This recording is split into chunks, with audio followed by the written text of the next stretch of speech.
When you didn't see Gray yesterday, but with what he's done this spring, it appears that he has made a mental adjustment or a focus adjustment. I think in a lot of ways, you never stop, no matter who you are. You never stop growing as a player. And there's stages along everybody's career that I think all players go through. And obviously you try to get everything together as quickly as possible, right? The physical side, the mental side, the fundamental side. And for some guys it comes quicker. For other guys it takes a while. Some guys it takes a long time, right? You never know before they really have a handle on everything. With Jon, there's been some growing pains. His first 3 seasons in the big leagues. But my sense is, last year he learned a lot, and we're hoping that this season that he can take a lot of the lessons from last year into this year. Physically, he's in a good spot, right? We talked about the weight loss last year and the weight gain this year. Now the challenge is to keep his body in a physically great position as far as his weight and his strength. He lost strength and weight last year, and that affects you. I mean, that affects all players. I mean, we've seen that happen to players both ways. Guys who gain weight and guys who lose weight. I mean, it happens both ways. You never know. But with Jon, he lost weight, and I think that that affected his stuff and affected his stamina. Significantly. Yeah. So that's and then mentally, there's some self-confidence.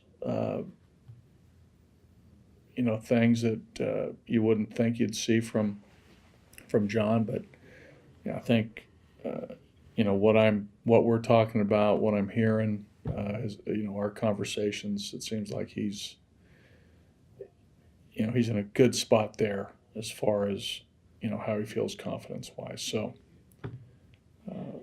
this is it's early. We just got into the 1st of March, but there's some indicators that we're very, very happy with. When you look at his last year, as inconsistent Right. as results may have been, Sure. you're still 18-13 when he starts. Yeah. And in the 18 Right. games, they weren't like fluke wins. Right. In the 18 games, I Yes. think he had a 3.10 ERA. That exactly. I mean, that's sort of the I mean, so a little it's there, right? sometimes it's unfair because you have a talented player, and pitchers are they're under scrutiny a little bit more because they have a huge responsibility, and their performance in most cases dictate whether we win or lose. The starting pitcher. If the starting pitcher pitches well, there's a high probability we're going to win the game. And if the starting pitcher pitches poorly, we have the other team has a better chance to win. So to your point about 18-13, I mean, that's real. I mean, we won 5 more games than we lost when he started. And if everybody does, if 5 guys do that, Yeah, that means you're 25 games over 500.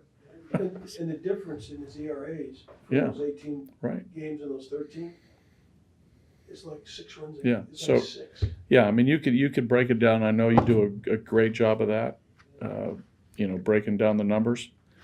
But we've seen it the last couple of years with Jon. I mean, you can look just at his entire internal numbers, and draw a lot of positives.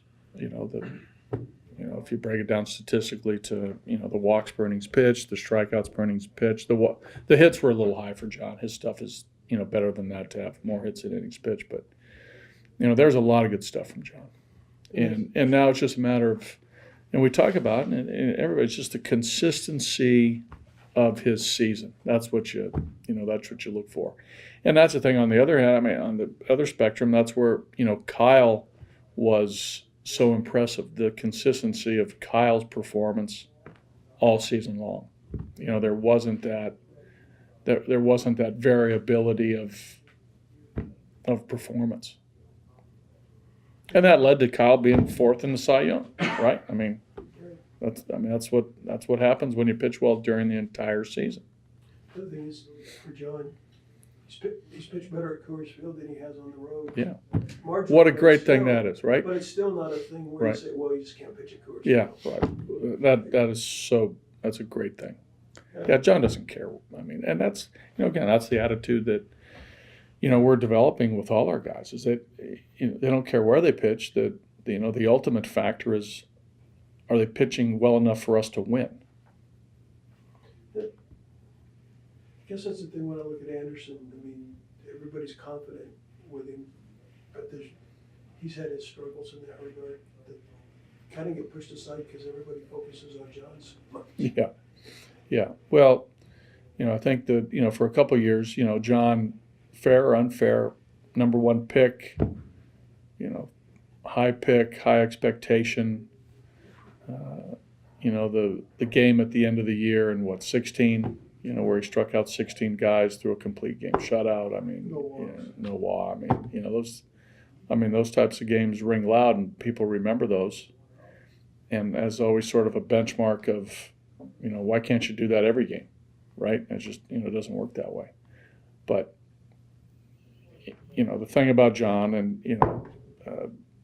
he's taken the ball, he's gone to the post, he's made starts, he's proven durable, except for he had the foot thing, right? That may not cost him, but it wasn't an arm issue. That was sort of a freakish thing, but. His good rotation was last year if he makes that next step. Yeah, right. That's the thing it happens at at different stages for different guys. So what stood out to you about Senzatella this spring so far? Sense is working on just the sort of polishing off, try to finish off his secondary pitches. I think more than anything to get the changeup back into play, where in the minor leagues, our minor league player development people said that his best stuff was the fastball changeup combination. He's focused a lot the 2 years that I've been here is on his breaking pitches, the slider and the curveball. But the change is such a good weapon that I think that that should be part of his best stuff. And that's so far this spring has proven to be true. That that seems to be coming back. But with Sensa, it's refining the fastball command, get the fastball in good spots. Just continue to grow as a pitcher. That's what we're looking for. He's still young, right? And with Kyle, Marquez, Senzatella, even though they've been here for a couple of years, right, which is great. And I don't view them as young pitchers, even though age-wise they sort of still are. But they know what a big league game is all about and what they need to do. When a guy is still a young pitcher and he has to work on a specific pitch, change up in Right. this case, and yet he's still fighting for Right. a job. So we try to balance that with him Is there a bit of a tug of war there? a little bit, do you think? and but ultimately I tell the guys, when the game starts today in the spring training game, go compete. Do what you have to do to pitch well and get your outs. Caveat of if he's throwing 3 innings today and he's throwing 45 pitches, there's a number of pitches in there that I'd like to see the changeup, right? It makes a lot of sense to throw it, even though, because he can't go out there and throw 45 fastballs, right? He's got to use his other pitches, and there are times where he's got to, use it in certain counts as development, but also if he's confident and throws the changeup well or a slider, he can grow from that and gain confidence. So I mean, it's part of development that he knows that these are things that he has to throw more consistently and with better pitch quality, and that you do these in these games where even though they are competing for a job, it's not a major league regular season game. So there's a good balance there to practice and yet compete. If the changeup fastball was such a good combination, how do you think he got away from it? That's what I ask. I think in 17 it wasn't. He just didn't have the feel for it for whatever reason. He missed a lot of time in 16, right? And he only threw like 30 innings. Then he came back healthy in 17, and from what we saw, we go, whoa, man! And it was a live fastball. He made it through spring training, and he made our team. He pitched so well that we kept Marquez, we kept Freeland, we kept Sensatella. We kept John, and we had Andy, and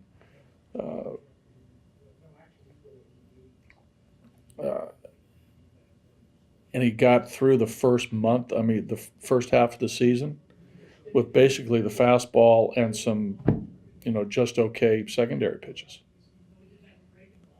But you can't, that can't last forever. But that's why we got to get back to the changeup, and he feels as though the changeup is, one of his better pitches. I mean, with Marquez and Freeland, you feel pretty good about where they are in the next step with it. Yeah. You see things with John. Yeah, there's some. Yeah, again, it's,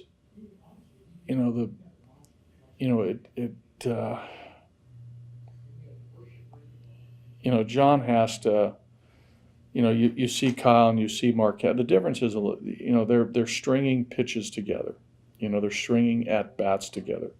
There's not the variability of pitch to pitch and at bat to at bat that in John's poor outings. That's what you see. Right. Well, what about Anderson?